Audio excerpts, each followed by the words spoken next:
Well, my assigned topic for the Psalms and Hebrew Poetry section at ETS 2021 is the King's care for the poor in the book of Psalms. Our current environment, November 21, of a lingering global pandemic is especially fitting for a study of the poor in the book of Psalms.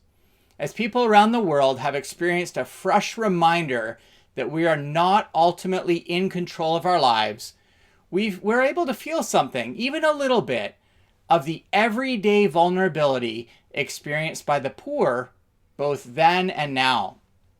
Before we dive into the Psalms, we can notice more foundationally that caring for the poor and other vulnerable groups was a mandate in the Pentateuch.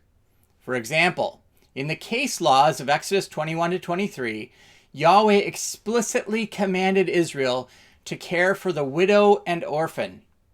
In this same section, he also spoke explicitly about the poor as a more broad, vulnerable people group. He said, "If you lend silver to my people who are poor among you, you shall not be to him like a money lender. You shall not place over him interest."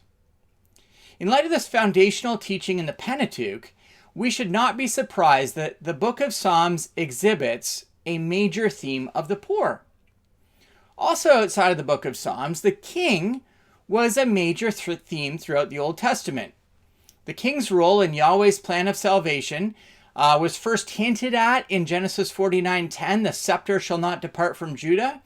And it was also built on in Hannah's song of 1 Samuel 2, verse 10b, "Yahweh will judge the ends of the earth, and he will give strength to his king and exalt the horn of his anointed one." Deuteronomy's instructions about the kind of king to set over Israel then became the lens through which the careful reader would identify David and not Saul as Yahweh's chosen, though very imperfect, monarch. Since the king was to be the Torah-steeped leader who governed through the lens of his own copy of Yahweh's instruction, the representative head whose behavior had consequences for the nation as a whole, and the deliverer who embodied Yahweh's human means of saving his people, it should not surprise us that the themes of the king and the poor are frequently brought together in the book of Psalms. In fact, Israel's neighbors also brought the poor under the umbrella of the king's responsibilities. Temba L.J. Mafiko explains that, quote, "In the ancient Near East, the gods Shamash and Enlil were regarded as the gods of justice. They appointed kings to act as their representatives in the administration of justice. Among the king's important responsibilities was to act as guardians of justice, especially as it related to the poor, the widow, the orphan, the alien, and the oppressed people." End quote. However, Tucker qualifies that Israel's concept of kingship was also distinct from their neighbors, especially in their view that the king was not divine, though he was still the agent or vice-regent of Yahweh in the earthly realm. With these things in mind, we can turn our attention to the theme of the king's care for the poor in the book of Psalms. We'll begin by getting a sense of the shape and message of the Psalms. Next, we'll look at the figures of the king and the poor in turn, and this will set us up to zero in on the big picture and more focused teaching on our theme by making 3 macro observations and then by focusing on 2 key focal Psalms. Well, since the 1985 publication of Gerald Wilson's monograph on the editing of the Hebrew Psalter, Psalms interpreters have benefited from over 3.5 decades of fruitful scholarly work on the book's shape. While there's not agreement on the shape and message of the Psalms, canonical interpreters do broadly agree that the book does exhibit a shape, and therefore the message of the book is greater than the sum of its parts. My next book-length contribution to this topic is forthcoming in 2023 under contract with IVP Academic. Along with many others, I will suggest that Psalms 1 and 2 form a gateway for the book as a whole, with the dual themes of the Word of Yahweh and the King as Son of Yahweh. In fact, Jamie Grant has argued that the pairing of kingship and Torah Psalms at the beginning and in two other places in the book communicates the macro theme of, quote, eschatological hope in a monarch who will be the true keeper of the Torah of Yahweh, end quote. Building on this, I suggest the following narrative breakdown for the rest of the book. Books 1 and 2, Psalms 1 to 72, the tears of David as he reigns in tension. Book 3, Psalms 73 to 89, the exile and loss of kingship. Book 4, Psalms 90 to 106, Yahweh reigns even when David does not. I get that from Gerald Wilson. And Book 5, Psalms 107 to 150, the return of a new and better David. In other words, I suggest that while the first 72 Psalms in the book focus on the human king, Book 3 exhibits a theme of exile and the loss of kingship, Book 4 that Yahweh reigns as king, and Book 5 as more explicitly messianic and ultimate in its depiction of the king. Well, to begin this more focused study, I surveyed two key roots associated with ruling and reigning monarchs, as well as the proper names of Israel's two most prominent kings, all of that as they appear in the book of Psalms. So here are our key words relating to the king in the book of Psalms. We see the Malach root associated with ruling and reigning 89 times in 83 verses, and here they are. The Radah root associated with dominion or rule 4 times in 4 verses. David as a proper name, the historical King David, 88 times in 88 verses.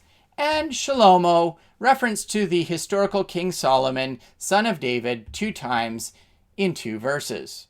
Next, I focus broadly on the poor in the book of Psalms.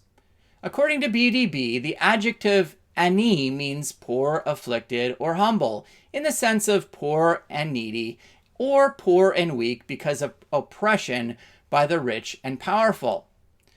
But as Dennis Tucker helpfully points out, the meaning associated with the concept of poverty appears rather fluid throughout the Psalter. In some Psalms, poverty seems to suggest economic deprivation, yet in other locations, a more metaphorical usage seems present, end quote. Further, Tucker has identified 10 words relating to the poor in the book of Psalms, 4 of them more prominent and 6 of them less so. Although each of these words can exhibit unique nuances depending on their context, it's helpful just to identify them and provide an initial gloss of each. So here they are, the 4 primary words relating to the poor in the book of Psalms, according to Dennis Tucker. We've got ani, poor, anav, poor, Evyon, needy, and dal, poor or weak. And you can see their occurrences throughout the Psalms. Next, Tucker has 6 secondary words relating to the poor in the book of Psalms. Everything from oppressed, those in want, oppressed, helpless, orphan, and widow. Well, now that we've surveyed the landscape, we can focus more specifically on the king's care for the poor in the book of Psalms. As is often the case, my research on this topic was greatly aided by the search capabilities of Accordance Bible software. As I performed Accordance searches, I was able to color code all of the occurrences of the 4 words associated with the king in purple and the 10 words associated with the poor in yellow. This set me up to scroll through the book of Psalms as a whole and to identify 27 purple and yellow psalms that contained at least 1 word associated with the king and at least 1 word associated with the poor. As I read through each of these psalms, I was able to identify 3 big picture claims about the king's care for the poor in the book of Psalms, as well as 2 psalms that exhibit this overall theme of the king's care for the poor. So as we begin with the big picture, we find that the canonical approach to the book of Psalms offers a unique perspective on this topic because it includes the superscriptions as part of the book's final form. As was the intention of those who shaped the book, these are the lenses through which the various Psalms are to be read. Although many contest that the Lamed plus proper name in superscriptions can exhibit a variety of meanings, Brevard Childs has argued convincingly, in my view, that whatever the expression Le David may once have meant, the claim of authorship now seems most probable. This point is confirmed by the final clause in those titles which specify a particular historical incident in David's life as providing the occasion for composition." End quote. My reading of the 27 Psalms that contain at least one word associated with the king and one word associated with the poor has led me to three big picture themes in the Psalms. First, and this is by far the most common occurrence in the book, we find David as the speaker talking about Yahweh's care for the poor, whether the reference to the poor within the community or if David himself is calling himself poor. So, for example, Psalm 9, 13 and 19. "For he who avenges blood is mindful of them. He does not forget the cry of the afflicted. For the needy shall not always be forgotten, and the hope of the poor shall not perish forever." In each occurrence of this theme in the Psalms, David is the speaker according to the superscription, and he talks about Yahweh's care for the poor. Second, we find Psalms that portray Yahweh as king, directly caring for the poor and without mention of a human agent. So, Psalm 149 verses 2 and 4, "Let Israel be glad in his maker, let Zion rejoice in their king. For Yahweh takes pleasure in his people, he adorns the humble," Anav, "with salvation." Well, in each occurrence of this theme in the Psalms, the poet explicitly refers to Yahweh as king or as reigning, and as also caring for the poor, using one of the 10 terms flagged by Tucker. Well, third and finally, we find King David asking Yahweh to care for him in his poverty. So, for example, Psalm 25, 16 and 18, "Turn to me and be gracious to me, for I am lonely and afflicted, ani. Consider my affliction and my trouble and forgive all my sins." Well, in each occurrence of this theme in the Psalms, the speaker in the Psalm is David, and he explicitly asks Yahweh to care for him in his poverty. Well, finally, my survey of the book of Psalms also identified 2 Psalms with an overall theme of the king caring for the poor. For the remainder of our time, we'll look at Psalms 41 and 72 in turn. So Psalms 41, if we were going by word usage alone, Psalm 41 would not stick out as exhibiting a major theme of the king's caring for the poor. It only has one reference to David in its superscription and one reference to the poor, Dal, in the first verse following its superscription. However, I've already argued that in the canonical approach to the book of Psalms, the superscriptions are the lenses through which the psalm in its final form is to be read. This means that Psalm 41 is to be heard as the voice of King David. And what's the theme of David's composition in this place? This psalm is a beatitude about one who considers the poor. By this means, the reader is meant to be wooed by King David to care for the poor, the weak, the vulnerable in their midst.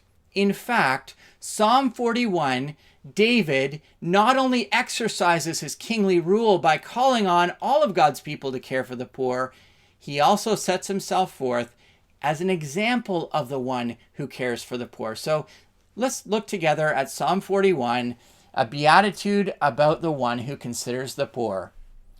For the choir director, a psalm of David. Blessed is the one who considers the poor. In the day of evil, may Yahweh deliver him. May Yahweh guard him and cause him to live. May he be called blessed in the land, and do not give him over to his enemies.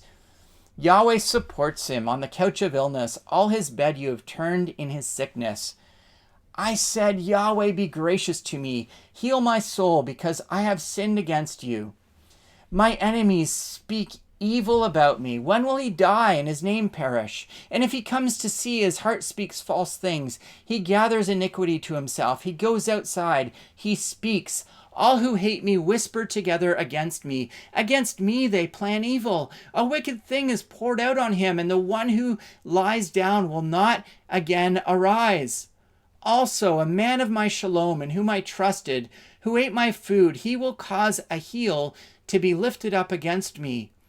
And you, Yahweh, be gracious to me and cause me to rise, that I may pay them back. By this I know that you delight in me, that my enemy does not shout in triumph over me.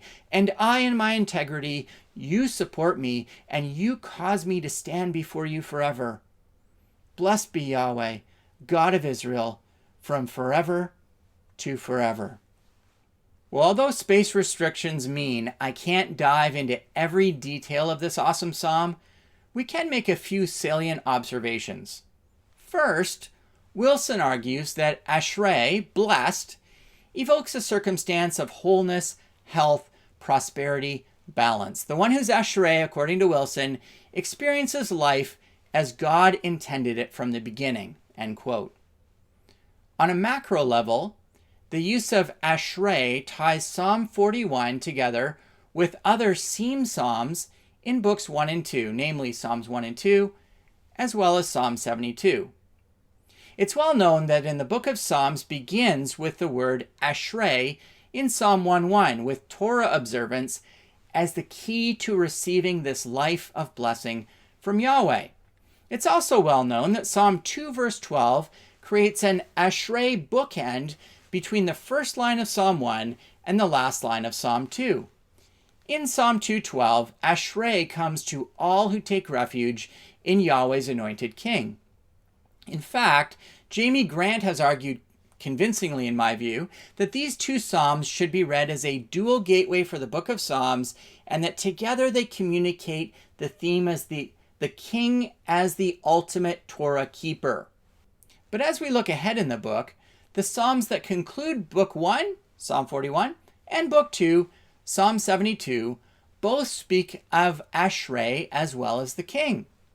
Psalm 41, David calls all of God's people to care for the poor as he models the blessedness that comes from this life in his own deliverance from trouble and confidence in Yahweh's care for him. Next, in Psalm 72:17, the verbal form of Ashrei appears in the Joseph clause, may all the nations call him, the king, blessed.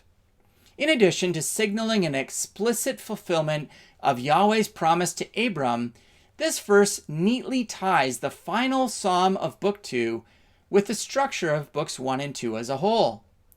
Therefore, for these seam psalms, the first two occurrences of Ashrei are reserved for the king as he walks in the Torah, Psalms 1 and 2, and the people as they take refuge in the Son of God / anointed King of Yahweh.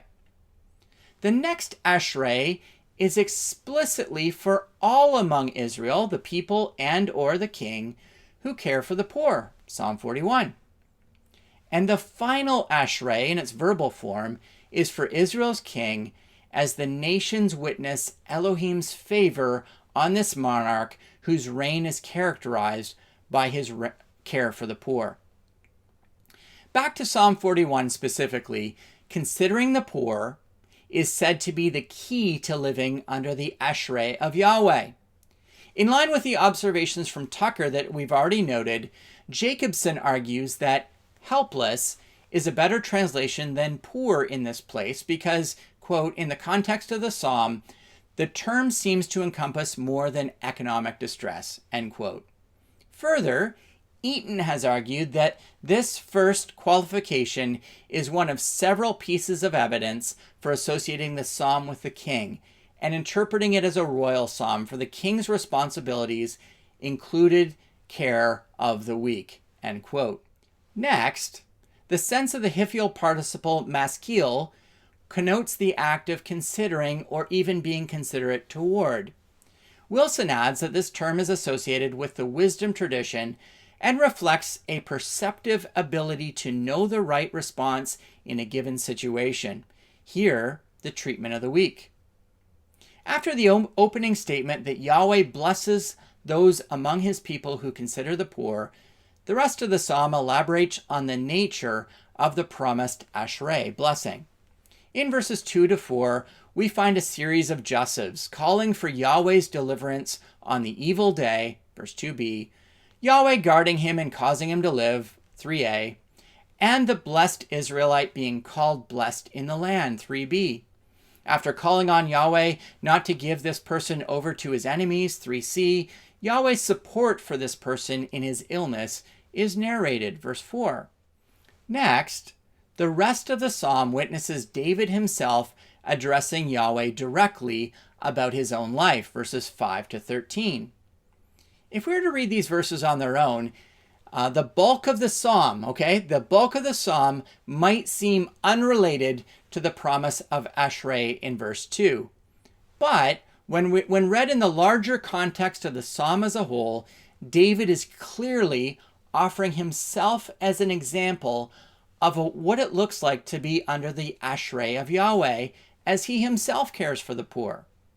Therefore, as David prays to Yahweh to graciously heal him, even though he had sinned and implicitly is repenting, verse 5, and as he counters the vividly recounted assaults of his enemies, verses 6 to 10, calling on Yahweh to pay them back for their sin, verse 11, he is clearly setting himself forth as an example of one who lives under the Ashrei of Yahweh.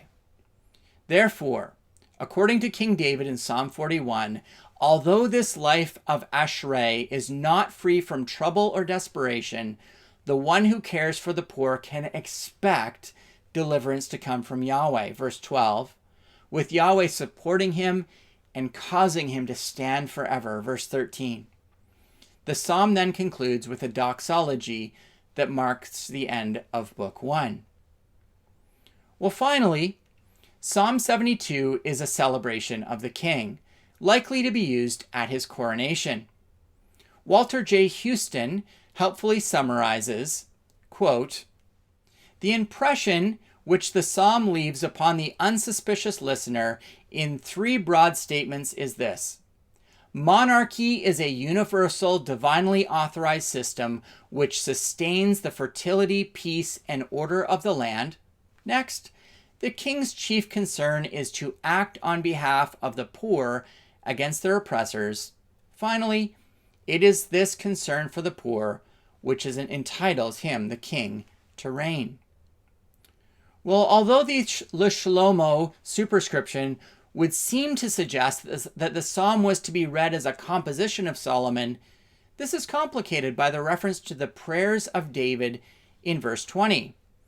This has led many to read Psalm 72 as a prayer of David for his successor, with verse 20 functioning as both a fitting conclusion to the psalm, as well as to an early collection of psalms that include Psalms, books 1 and 2, all the way to Psalm 72, the prayers of David.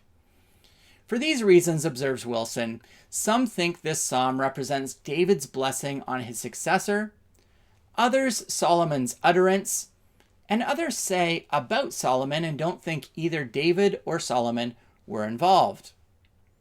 Whatever we conclude about this, though, Psalm 72 is clearly a prayer for the king, and Solomon is associated in some fashion with the vision of enduring kingship articulated in the psalm. So listen as I read Psalm 72, a prayer for the king, of Solomon. O God, give your justice to the king and your righteousness to the son of the king. May he judge your people with righteousness and your poor with justice.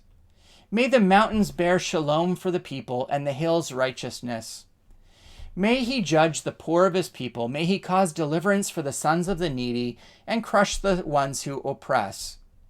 May they fear you as long as the sun and as long as the moon, for generation after generation.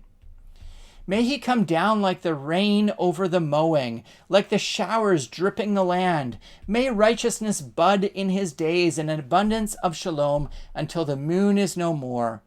May he rule from sea to sea, and from river unto the ends of the earth. May the desert dwellers bow down before him, and let his enemies lick the dust. May the kings of Tarshish and the coastlands return an offering. Let the kings of Sheba and Seba offer a gift. May all kings bow down deeply to him. Let all nations serve him. Indeed, he delivers the needy who cry for help, and the poor who has none who helps him. He pities over the poor and needy and delivers the lives of the needy ones. From the midst and from oppression he redeems their life, and their blood is precious in his sight. And may he live, and may he give to him from the gold of Seba, and may prayer be for him continually, and may he bless him all the day. And may there be abundance of grain in the land on top of the mountains, and let his fruit wave like Lebanon, and let it flourish from the city like the grass of the land. And may his name be forever, and may his name produce offspring before the sun, and may they be blessed in him. May all the nations call him blessed. Blessed is Yahweh God of Israel, who alone does wonders, and blessed is his glorious name forever, and may all the earth be filled with his glory. Amen and amen. The prayers are complete of David, son of Jesse. Well, while Psalm 41 may have been off the radar in an initial scan of the Psalms for the explicit theme of the king's care for the poor, Psalm 72 clearly stands out in this regard. Tucker argues that in the Hebrew Old Testament, the phrase justice and righteousness is a hendiadys to acknowledge social justice. He adds that in the flow of Psalm 72, the king is the recipient of justice and righteousness in verse 1, and this flows out into justice and righteousness for the poor as articulated in the rest of the psalm. Finally, since the appeal for justice and righteousness is for the king, verse 1a, and the king's son in verse 1b, I suggest the appeal is not simply for the current king, but for perpetuity. Psalm 72 verse 2 begins a long string of jussives. Although the jussive sense of a yiktul or vaillancourt verb is most often determined by context, sometimes spelling changes do occur. In verse 8, the vaillancourt drops the third hey, and the accent is also shifted to the first syllable, and those are both characteristics of jussives. This would seem to suggest the presence of a long volative sequence from the imperative in verse 1 to jussives in verses 2 to 11. My interpretation is in line with the ESV, NIV 2011, Robert Alter, and others. After a break in verses 2 to 4, another volative sequence is found in verses 15 to 17, as all of these verbs are clearly marked as jussives. These observations amount to something important.